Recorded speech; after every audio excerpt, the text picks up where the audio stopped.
There is a secret truth, a hidden history which is not taught in schools or shown in the mainstream, but the evidence is all around us.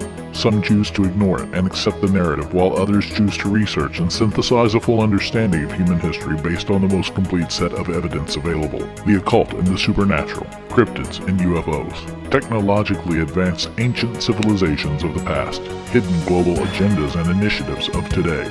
These may be considered the stuff of conspiracy theories elsewhere, but here we gather to consider the history of everything. Welcome to the history of everything. I am Elead, your host.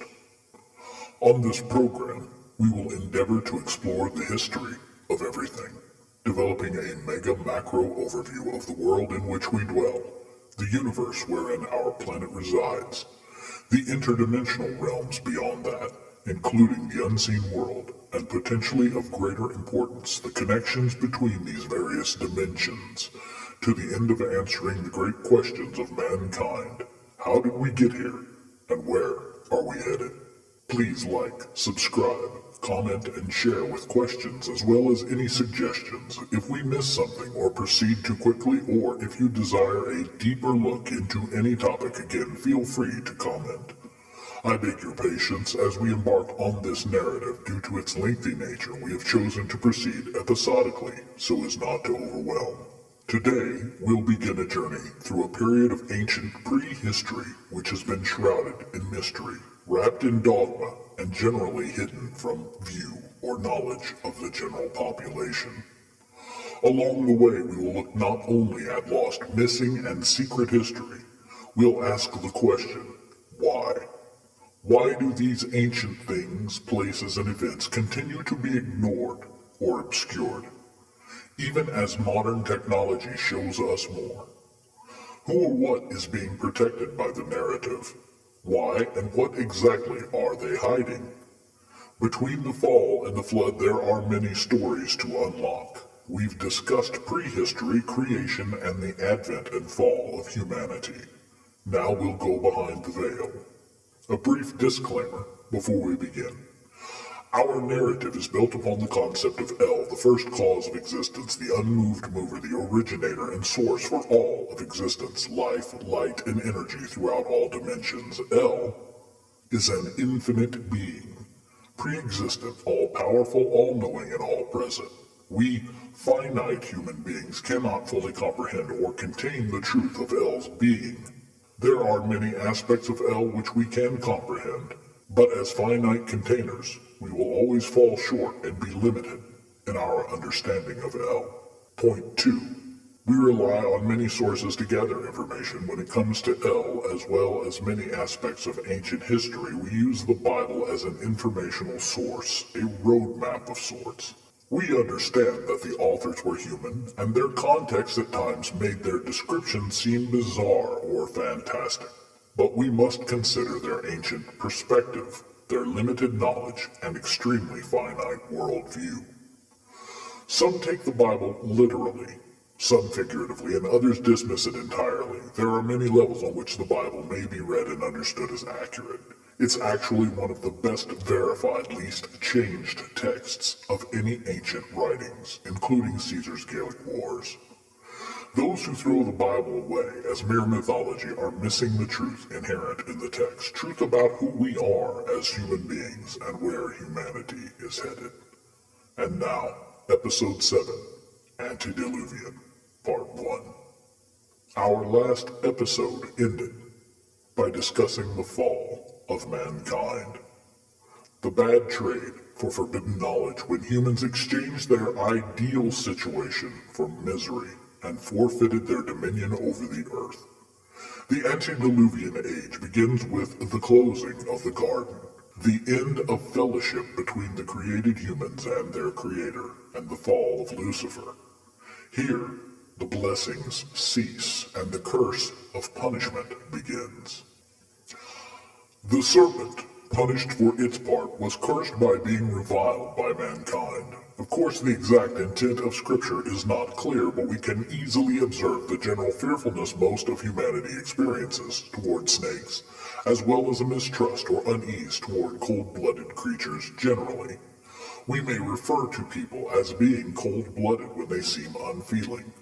A person who is deceitful might be characterized as a snake. There appears to be an abiding intrinsic human distaste toward cold-blooded creatures, especially snakes.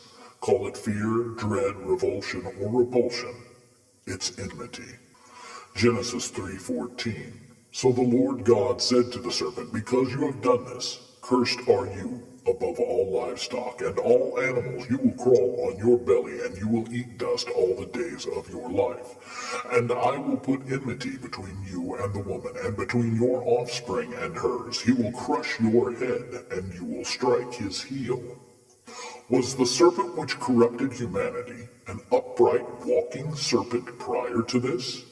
It seems strange El would make this pronouncement, you will crawl on your belly, had this already been the case. Perhaps this was a reference to the specific serpent, a serpent which had been occupied as a disguise, a vehicle, a body and voice for an external, non-physical entity, namely Lucifer. That serpent gave Lucifer physical presence to facilitate the deception and fall of man. Genesis 3:16. To the woman he said, I will make your pains in childbearing very severe. With painful labor you will give birth to children. Your desire will be for your husband, and he will rule over you. Women were cursed through Eve with pain in childbirth and to be ruled over by men.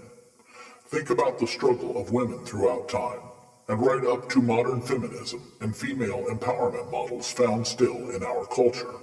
The longing to overthrow the domination of the male and tear down the patriarchy. The female of the species burst onto the scene in an act of rebellion, and looking around today, it seems women have engaged in an endless and seemingly self-defeating series of failed attempts to throw off their believed male oppressor to no avail.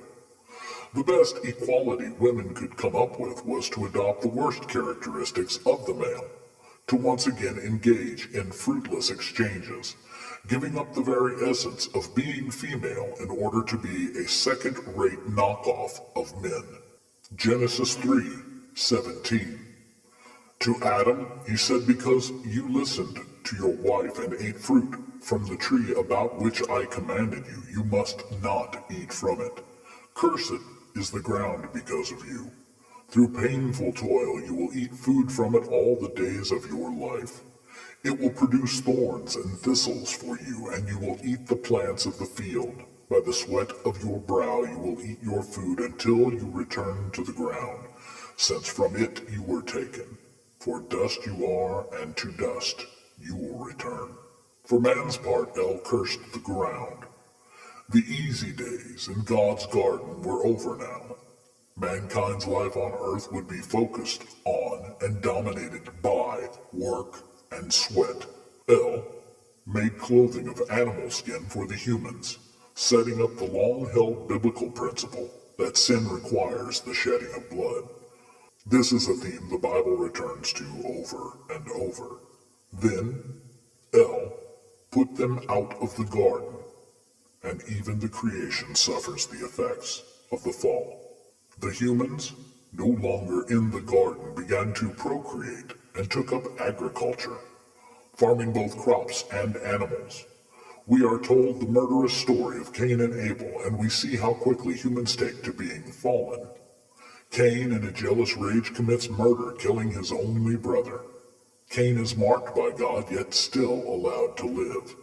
And we are told he and his wife have a child named Enoch. But wait, how did Cain find a wife? Prevailing thought always dealt with this by not dealing with it at all. The unspoken thought being that Cain must have had an incestuous relationship with his mother Eve. The Old Testament is very difficult.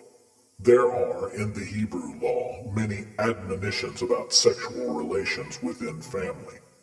However, there are also stories which blur these lines. Abram and Sarah were relatives. Tamar was Judah's daughter-in-law.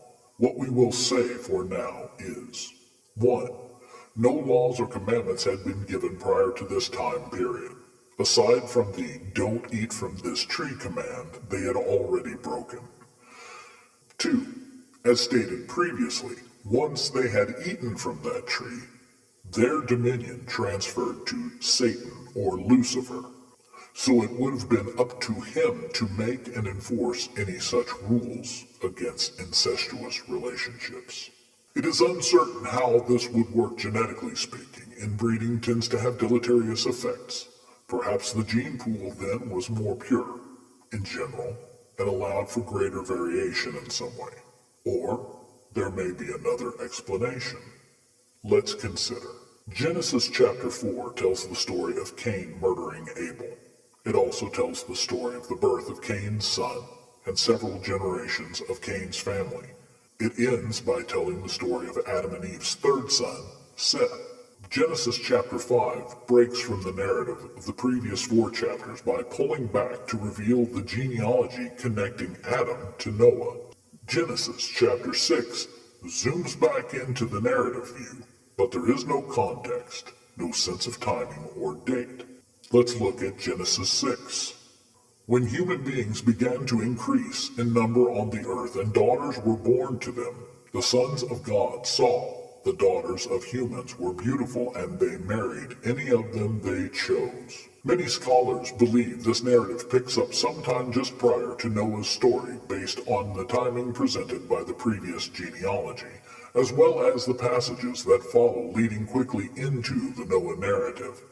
So we wind up with 4 chapters of the creation and Adam and Eve narrative, 1 chapter of historical flyover by way of genealogy, and then we pick up the story at chapter 6 right as Noah enters the scene. But hold on.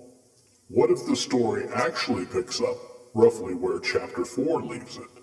Or maybe even before that, just after the garden closes? What clues are provided?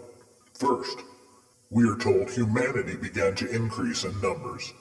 It could be argued this began as soon as Adam and Eve started to reproduce after leaving the garden. 2. And daughters were born to them. There are no records indicating when daughters were born to humans, not even in the genealogy of chapter 5.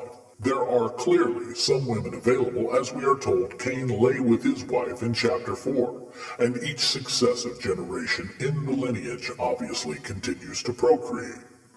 Did Adam and Eve have daughters which simply aren't mentioned? Yes. According to Genesis 5, Adam and Eve did have other sons and daughters. We do indeed seem to meet the requirements of chapter 6 within the time frame of chapters 4 and 5. If we compare the 2 genealogies of Jesus given in Matthew and Luke, and the obvious differences, one being the father's lineage, the other the mother's lineage, we can also note other discrepancies. For instance, that Matthew only traces 28 generations, while Luke lists 41. And it's true Matthew does skip over some generations, but it's no requirement that either genealogy has to give us each and every link from father to son. You see a similar practice in 1 Chronicles and Ezra. Chronicles lists 22 generations that trace the high priestly line, while Ezra only includes 16. So then if we know Bible genealogies frequently have shortcuts or omissions, it certainly should call into question their use in verifying or justifying dates dogmatically. In other words, we simply cannot know with any great degree of accuracy what the time frame is. The span from Seth to Noah is a minimum of 900 years, and potentially more. We also know someone somewhere had a daughter, again as far back as chapter 4, but daughters are not listed in the genealogies. Finally, on this point, it is appropriate to point out the various times the Bible tells and retells a story from different perspectives. Already in Genesis, we have 2 different tellings of the introduction of humanity, found in chapter 1 and chapter 2, respectively. We have noted that the books of 1st and 2nd Kings and 1st and 2nd Chronicles cover the same period of time, with perspective from 2 different kingdoms. We have the prophetic books, which overlap those books as well as others. We have 4 Gospels essentially providing the story of Jesus from 4 different observers. So this is not an uncommon storytelling method in biblical terms. We can't say for certain, but there really isn't anything to suggest we aren't simply picking up where we left off at the end of chapter 4, rather than being hurtled at least 900 years into the future. We know we are in a period of time between the garden and the flood, but we can't say precisely at what point we are on that timeline, or how long that timeline is. What facts do we know, and what are we told specifically? Who are these sons of God who married the human women?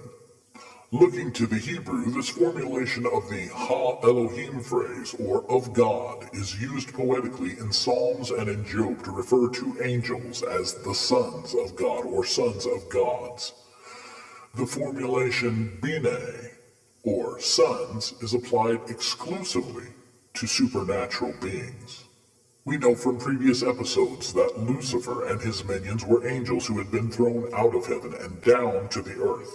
So again, who do we believe these sons of God to be? Follow logic. These are quite simply Lucifer and his minions having necessarily taken on a tangible physical form. Again, we have suggested potentially via cold-blooded biosuits following the Luciferian strategy, inhabiting the bodies of lower life forms, such as a serpent in Eden. Marriage, in this historic context, simply equates to the act of sexual intercourse, so we have human women engaging in sex with fallen angels inhabiting some form of earthly physical body. And to what end? Procreation, which in this case was the inception of a new hybrid being, a cross-pollination of fallen humanity and the demonic fallen angels. The Nephilim were on the earth in those days and also afterward when the sons of God went to the daughters of humans and had children by them. They were the heroes of old, men of renown. And there it is, the new hybrid race, the Nephilim. These sons of God, fallen angels, demons in disguise, married the daughters of men and started procreating. The offspring of this unholy union were called Nephilim. Nephilim is most readily translated giants. However, its root word nephal means to fall or fallen, relating this Nephilim race back to its fallen lineage. Some of these beings on the genetic fringe may have appeared fairly normal, and some must have certainly been born dead or succumbed to catastrophic deformity caused by mutation. But they were again, as a race, by and large, marked by gigantism. The text tells us they were as heroes of old and men of renown. Interestingly, unpacking the Hebrew suggests the same word can also represent a tyrant or bully. Strong's suggests a bully tyrant giant. Perhaps these giant bully offspring were created with this purpose in mind, to use their power, stature, their knowledge, their strength, their size, to oppress humanity, to help keep them in line. But for whatever reason, they were noteworthy. Allow me to draw your attention to the tiny phrase of old. This word, olam, in Hebrew can mean eternal in either direction, past or future. It can also indicate something is very far into the future or past. Another clue indicating that the period of time we're looking at may have been exponentially larger than scholars so far may have allowed. Now let's jump back to Genesis 4. Cain made love to his wife and she became pregnant and gave birth to Enoch. Cain was then building a city and he named it after his son Enoch. Cain was already building cities. One generation from the naked garden dwellers. Seems like a pretty substantial developmental and technological upgrade. What should we expect 5 generations beyond this? Genesis 4:19. Lamech married 2 women, one named Adah and the other Zillah. Adah gave birth to Jabal. He was the father of those who live in tents and raise livestock. His brother's name was Jubal. He was the father of all who play string instruments and pipes. Zillah also had a son, Tubal-Cain, who forged all kinds of tools out of bronze and iron. Just 5 generations from Cain, we have 3 groups of people descended from Cain. Group 1, farmers, ranchers, herdsmen, nomads, Bedouins, gypsies, shepherds. Group 2, musicians, creative types, artists. Group 3, craftsmen, engineers, builders, scientists. And what is the source of this technological whirlwind?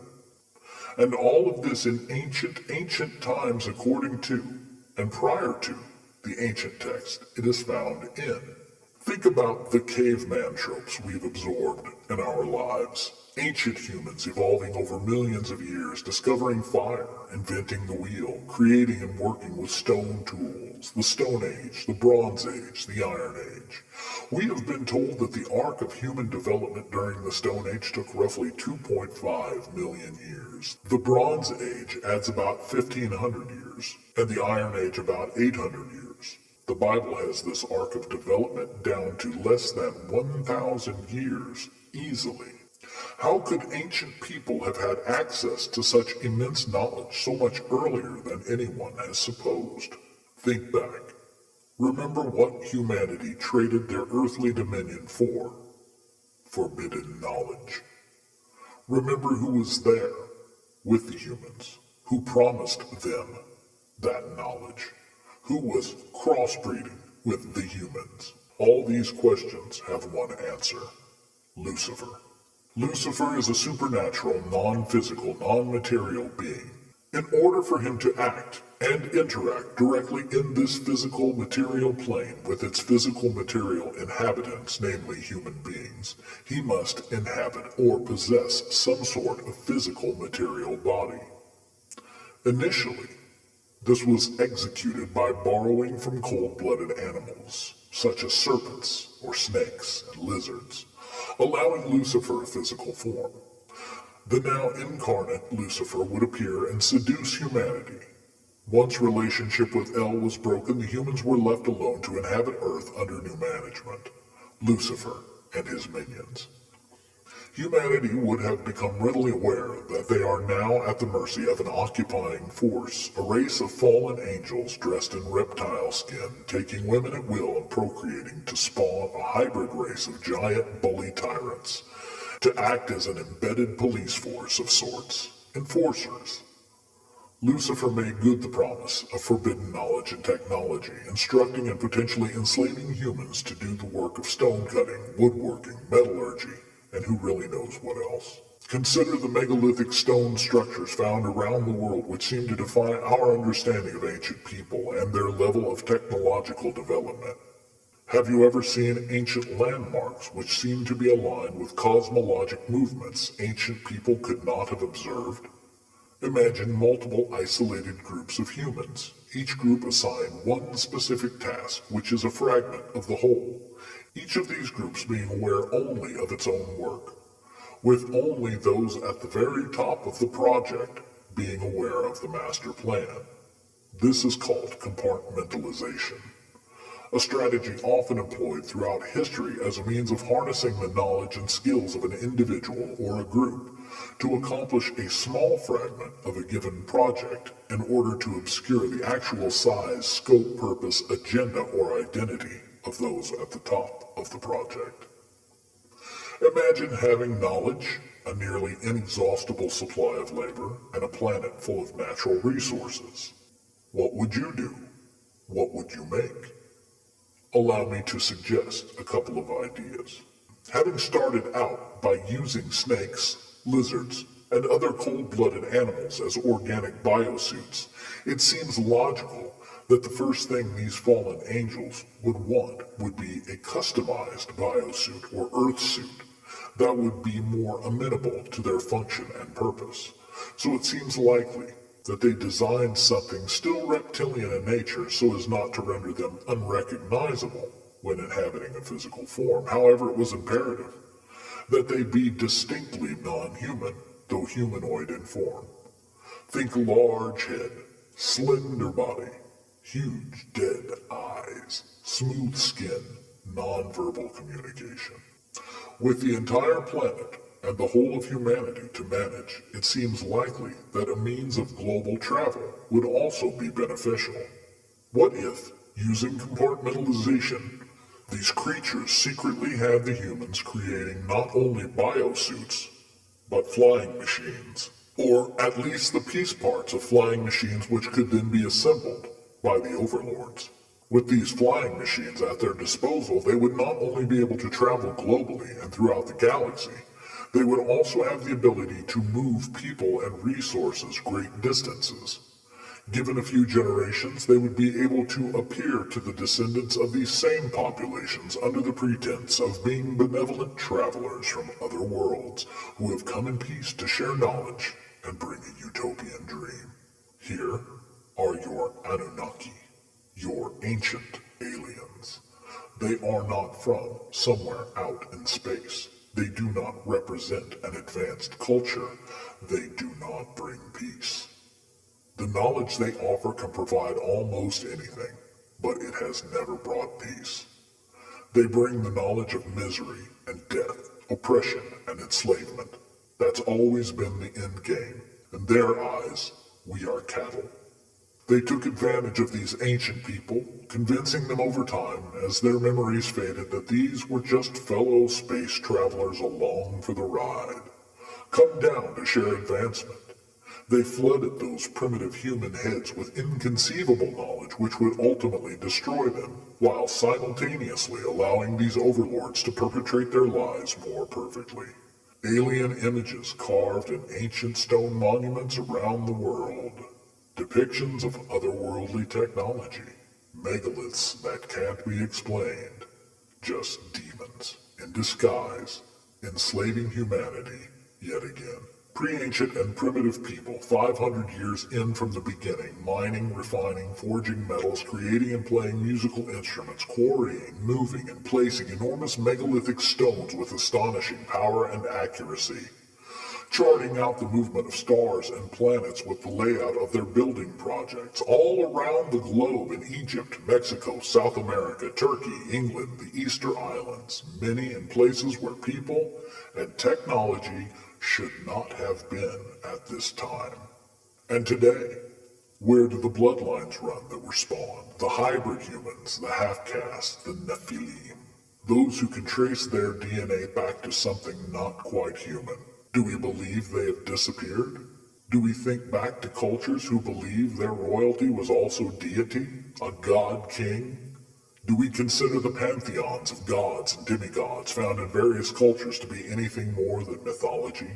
Do we ever suspect that the royal families which have ruled over humanity throughout time, continuing even until now in various places and with many changing names and faces, are all interrelated? These are the genetically mixed race that sits in the seat of wealth, power, and control, on the throne and adjacent to it. Some you know, some you don't. Descendants of these ancient men of renown, human in form and demonic at heart, reptilians in truth. They hold themselves to be stewards of these mysteries throughout the generations of mankind. They are the holders of title. They have always pulled the strings of power on Earth, and they hold it all in trust until their alien demon overlords return to rule Earth and devour its people. They will promote and sell the lie, we come in peace to share knowledge and bring utopia. They believe they will co-rule with these alien demons, the Anunnaki. They consider themselves to be light bearers, endowed with special knowledge and relationship with the alien demon horde. They see a shining future, a new dawn. Remember, the Malak are beings of light. Even Lucifer himself started as a being of light, a light bearer, an illuminator, Illuminati. Thank you for joining us today, and thanks again to Dirt Hippie Productions for sharing their production facilities and platform. Thank you for joining us. Please like, subscribe, comment, and share. Until next time, farewell.